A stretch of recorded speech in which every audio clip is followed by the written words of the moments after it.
नमस्कार मित्रांनो, अभ्यासवाणी या चॅनलवर तुमचं स्वागत आहे. अभ्यासवाणी रोज अभ्यास रोज प्रगती. आज आपण एक अत्यंत महत्त्वाचा आणि सध्या चर्चेत असलेला विषय समजून घेणार आहोत. प्रॉक्सी सरपंच म्हणजे नेमकं काय आणि सरकारने से नो टू प्रॉक्सी सरपंच हे अभियान का सुरू केले आहे. हा विषय फक्त सामाजिक नाही तर राज्यघटना, पंचायत राज आणि करंट अफेअर्स या तिन्ही दृष्टीने स्पर्धा परीक्षांसाठी महत्त्वाचा आहे. म्हणूनच आज आपण हा विषय सोप्या उदाहरणांसह समजून घेणार आहोत. तर बघा मित्रांनो, भारतामध्ये पंचायती राज व्यवस्थेमध्ये महिलांसाठी आरक्षण दिलेले आहे. अनेक गावांमध्ये महिला सरपंच म्हणून निवडून येतात. पण प्रत्यक्षात काय घडते? अनेक ठिकाणी महिला सरपंच असते, पण निर्णय मात्र तिचा पती किंवा पुरुष नातेवाईक घेतात. यालाच म्हणतात प्रॉक्सी सरपंच किंवा सामान्य भाषेत सरपंचपती. उदाहरणार्थ, समजा एखाद्या गावात सीमा नावाची महिला सरपंच झाली, पण ग्रामपंचायत बैठकीत तिचा पतीच बोलतो, तोच निर्णय घेतो, तोच कागदपत्रे पाहतो. म्हणजेच प्रत्यक्ष सत्ता त्याच्याकडे असते.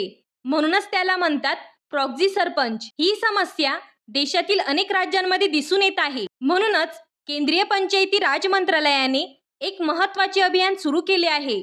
त्याचे नाव आहे से नो टू प्रॉक्सी सरपंच. आता प्रश्न असा पडतो की हे अभियान सुरू करण्यामागचा मुख्य उद्देश काय आहे?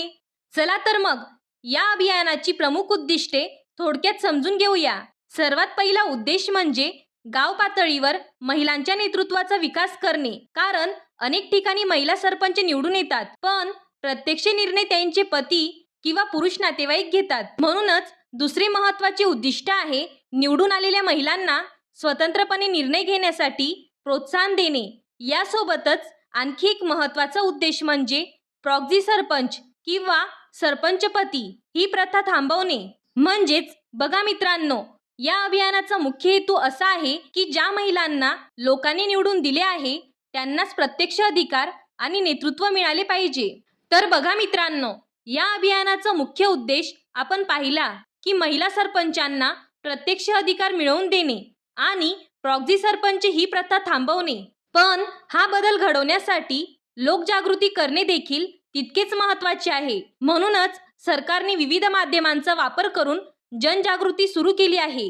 सर्वप्रथम सोशल मीडियाच्या माध्यमातून लोकांना सतत सांगितले जाते की निवडून आलेली महिला सरपंच प्रत्यक्ष निर्णय घेणारी असली पाहिजे. यासोबतच दुसरा महत्त्वाचा उपक्रम म्हणजे महिला सरपंचांसाठी विशेष प्रशिक्षण कार्यक्रम आयोजित केले जातात, ज्यामुळे त्यांना ग्रामपंचायत प्रशासन कसे चालवायचे हे व्यवस्थित समजते. आणि याचबरोबर गाव पातळीवर देखील जनजागृती केली जाते. गावांमध्ये सभा, कार्यशाळा आणि जनजागृती कार्यक्रम घेऊन लोकांना सांगितले जाते की सरपंच पदावर महिला निवडली असेल तर सत्ता देखील तिच्याच हातात असली पाहिजे.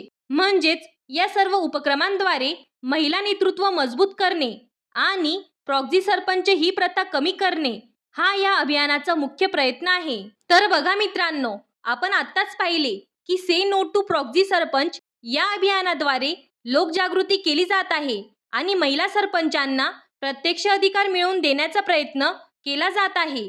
आता इथे एक मोठा प्रश्न समोर येतो. पंचायती राज व्यवस्थेमध्ये महिलांचे नेतृत्व इतके महत्त्वाचे का मानले जाते? तर बघा, भारतीय संविधानामध्ये 73व्या घटनादुरुस्तीमुळे ग्रामपंचायत व्यवस्थेला अधिक बळकटी देण्यात आली. याच दुरुस्तीमुळे महिलांसाठी किमान 33% आरक्षण देण्यात आले. आज अनेक राज्यांमध्ये हे आरक्षण 50% वाढवले गेले आहे. म्हणजेच गाव पातळीवरील प्रशासनात महिलांचा सहभाग वाढवणे आणि त्यांना नेतृत्वाची संधी देणे हा या मागचा मुख्य उद्देश आहे. आणि म्हणूनच महिला सरपंच निवडून येणे जितके महत्त्वाचे आहे तितकेच महत्त्वाचे म्हणजे त्या महिलांनीच प्रत्यक्ष निर्णय घेणे. याच कारणामुळे प्रॉक्सी सरपंच ही प्रथा थांबवणे अत्यंत गरजेचे मानले जाते. आता इथेच हा विषय करंट अफेअर्सच्या दृष्टीने देखील महत्त्वाचा ठरतो. कारण से नो टू प्रॉक्सी सरपंच हे अभियान केंद्र सरकारच्या पंचायती राज मंत्रालयाशी संबंधित आहे. म्हणूनच हा विषय पंचायत राज, वुमेन एम्पॉवरमेंट आणि करंट अफेअर्स या तिन्ही दृष्टीने स्पर्धा परीक्षांसाठी अत्यंत महत्त्वाचा ठरतो. तर बघा मित्रांनो, आजच्या लेक्चरमध्ये आपण प्रॉक्सी सरपंच म्हणजे काय, तसेच से नो टू प्रॉक्सी सरपंच या अभियानामागील उद्देश सविस्तरपणे समजून घेतला. आपण पाहिले की अनेक ठिकाणी महिला सरपंच निवडून येतात, पण प्रत्यक्ष निर्णय मात्र त्यांचे पती किंवा पुरुष नातेवाईक घेतात. आणि हीच समस्या थांबवण्यासाठी केंद्रीय पंचायती राज मंत्रालयाने से नो टू प्रॉक्सी सरपंच हे अभियान सुरू केले आहे. म्हणजेच या अभियानाचा मुख्य हेतू असा आहे की ज्या महिलांना लोकांनी निवडून दिले आहे त्यांनाच खऱ्या अर्थाने अधिकार मिळाले पाहिजे आणि गाव पातळीवर लोकशाहीची खरी अंमलबजावणी झाली पाहिजे.